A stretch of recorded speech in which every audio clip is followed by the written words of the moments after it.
Farana, une ville de Guinée située sur les rives du Niger, ainsi que sur le principal axe routier du pays, entre Mamoukissidougou abrite depuis 1978 l'Institut supérieur agronomique et vétérinaire, une institution publique d'enseignement supérieur qui porte le nom de Valéry Giscard d'Estaing, un homme d'État français.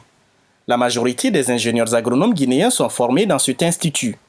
Plusieurs fois révisé, sa mission correspond à la vision de l'État, 37 ans après sa création. La vocation de cet institut, c'est la formation des ingénieurs agronomes devant servir dans les administrations publiques mixtes et privées. Nous ne nous occupons pas seulement de la formation, mais on s'occupe de la recherche et aussi du développement, mais aussi avec les prestations de services en rapport avec la communauté. Et aussi former des cadres supérieurs capables de s'auto-employer. L'Institut supérieur agronomique de Farana propose aux jeunes passionnés agronomes 7 programmes de formation: agriculture, agroforesterie, aménagement et environnement forestier, économie rurale, sciences animales, génie rural et vulgarisation agricole. Tous permettent aux jeunes apprenants d'être autonomes après la faculté. À 27 ans, Ibrahima est fondateur d'une ferme avicole à Tonkoloko à Farana. Avec 1300 têtes de poules pondeuses, ce jeune éleveur de formation est son propre patron, un an après sa formation académique. Depuis, il travaille avec une bande d'amis, tous diplômés de l'ISAV. Quand on fait les 7 départements qui se trouvent à l'ISAV VG de Farana ici, tu peux faire auto-emploi. Tu peux travailler toi seul sans que le gouvernement ne vienne en aide. Parce que la formation que nous recevons ici nous permet, quand tu mets ça en pratique, tu peux évoluer vite. Bon, et voilà, aujourd'hui, grâce à cette formation, moi j'ai cette ferme. Je me suis marié, père d'un enfant, et je soutiens ma famille dans ça, et je fais beaucoup de choses dans ça. La particularité de la formation en agronomie que propose l'ISAV réside en effet dans l'accès des apprenants en permanence au sens de ce qui leur est enseigné à la licence, au master et au doctorat. L'Institut dispose de parcelles d'expérimentation permettant aux enseignants de mieux assurer la contextualisation des savoirs enseignés. À 500 mètres du campus, l'Institut dispose d'une plaine qu'il appelle Funkama.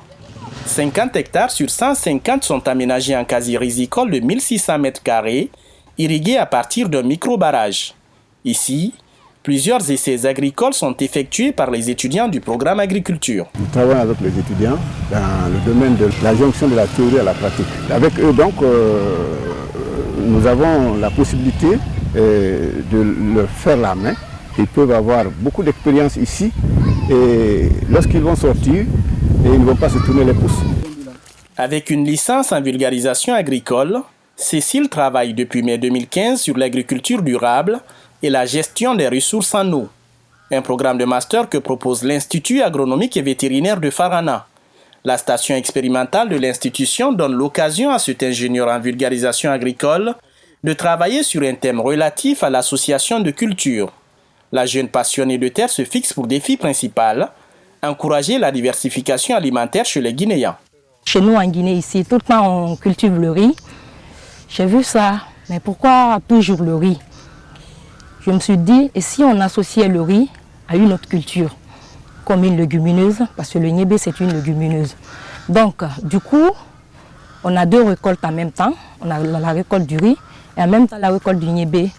Donc c'est ainsi que je me suis lancée dans cette recherche, faire 2 cultures en même temps et voir leur comportement, s'il n'y a pas de problème, si l'un ne gêne pas l'autre.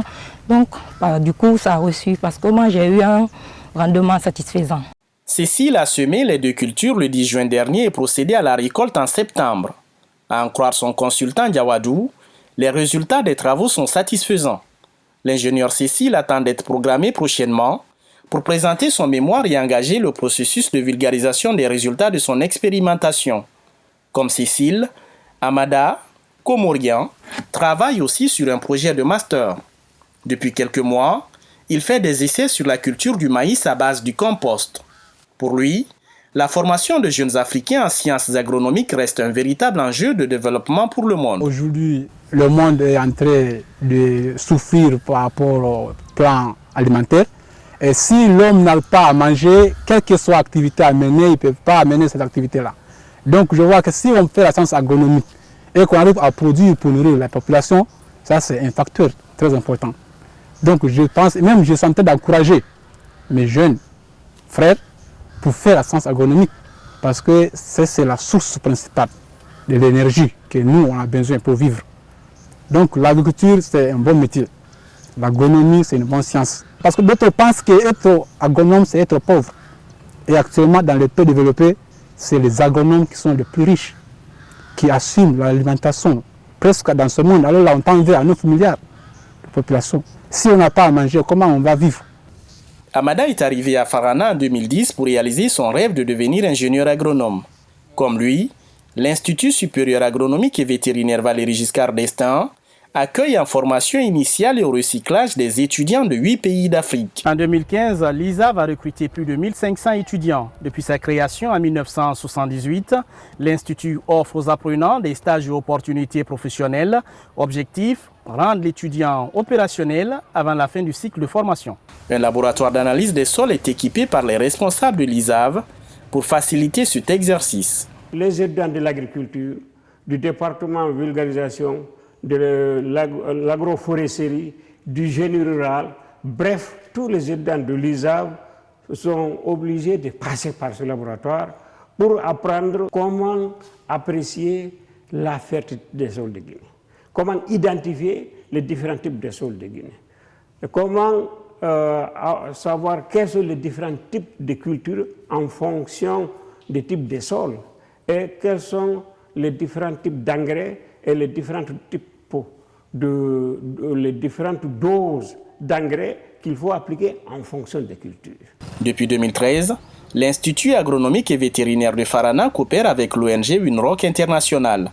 Le projet financé par le gouvernement américain à travers l'USAID collabore étroitement avec le programme d'amélioration de l'éducation et du marché agricole, ce qui a favorisé par exemple la mise en place sur le site de l'ISAV d'une station agronomique et agrométéorologique longtemps souhaitée par l'institution. Cette station est très importante pour nous, les agronomes, parce que qui parle d'agronomie, il faut connaître, n'est-ce pas, le milieu dans lequel vous évoluez. Les plantes que nous cultivons sont dans deux milieux, c'est-à-dire le sol et l'atmosphère. Donc il faut connaître ces milieux-là pour que la plante puisse vraiment bien se développer et bien croître. Et ça nous permet aussi de connaître la quantité de pluie tombée. Est-ce que cette quantité de pluie qui tombe dans la zone, n'est-ce pas, est favorable à telle culture? En fonction de ça, donc on peut se permettre, n'est-ce pas, d'élaborer, voire même un calendrier agricole. La collaboration avec l'ONG Winrock International porte sur un appui organisationnel, scientifique et pédagogique de l'ISAV pour améliorer la formation dans cet établissement et encourager la recherche scientifique. Andrew dirige ce projet à Farana depuis quelques années. Pour lui, la croissance socio-économique de la Guinée pourrait passer par l'agriculture. En Guinée, le secteur agricole est un des secteurs les plus ciblés pour la croissance. Si on intensifie l'agriculture, si on a un système durable de gérer la production agricole, nous pouvons accroître la productivité agricole sans le dégât environnemental, sans user les ressources naturelles. Et je pense l'expertise de l'ISAV est dans ça. Ils ont le professeur, ils ont le docteur qui sont spécialisés dans l'agriculture durable. En plus de l'ONG Winrock International, l'ISAV collabore avec plusieurs partenaires comme l'Agence nationale de la promotion rurale et du conseil agricole en PROCA, l'Institut de recherche agronomique de Guinée-Irag, l'Université d'agriculture de Chine, l'Université américaine de Purdue-Lafayette, Indiana, le Centre leader dans l'agriculture, l'hydrologie et la météorologie agrimètre du Niger. Ces partenariats externes ont considérablement amélioré la formation, les conditions de stage des étudiants, ainsi que la recherche scientifique, ce qui a permis à l'Institut de se classer premier parmi les 20 meilleures universités africaines qui collaborent avec la Chine dans le programme 20+20. L'institution ambitionne de devenir un pôle d'excellence en Afrique d'ici à 2025.